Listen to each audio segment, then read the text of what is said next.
21,5 millions d'exemplaires, rien que ça, c'est le bilan de la première coccinelle, également connue sous le patronyme de Choupette, voiture la plus vendue de l'histoire en 5 décennies.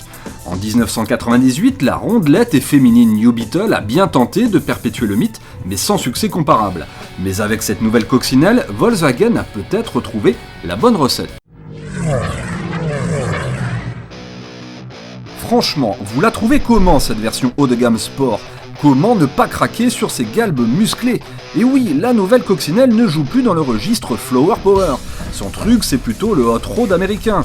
Un toit plat, un pare-brise quasiment vertical et des roues flanquées aux 4 coins de l'auto.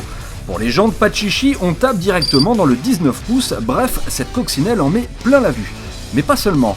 Grâce à sa plateforme de Golf 6, elle est également pratique. Avec 15 cm de plus que la New Beetle, forcément la coccinelle doit en offrir également plus. Et bien c'est le cas au niveau du coffre, déjà avec ce large haillon, et puis dedans on peut y ranger à peu près n'importe quoi.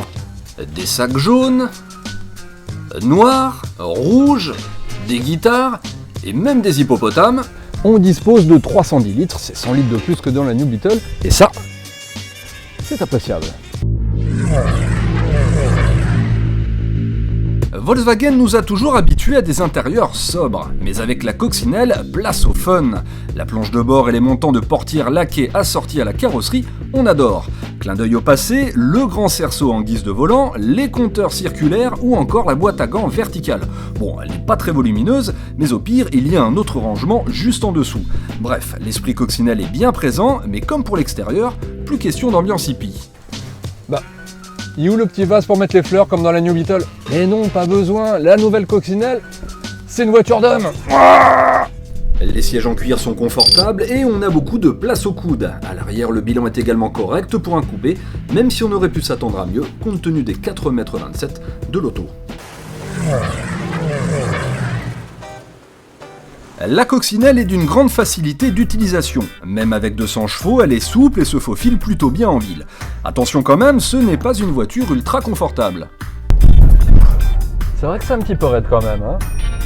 La visibilité de 3/4 arrière est également loin d'être au top et on remercie les avertisseurs sonores de série sur cette finition sport.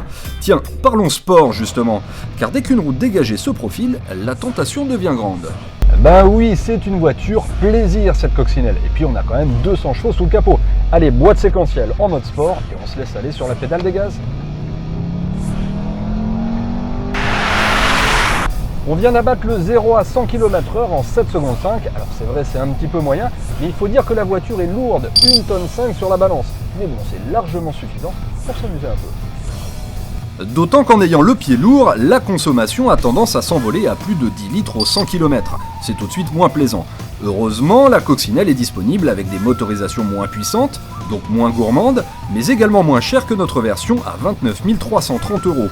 Le petit essence 1 litre de TSI de 105 chevaux est ainsi facturé à partir de 16 990 €, son équivalent diesel, le 1 litre 6 TDI, à 19 910 €. Ce n'est toujours pas donné, c'est sûr, mais côté plaisir, avec cette coccinelle, vous ne serez jamais déçus.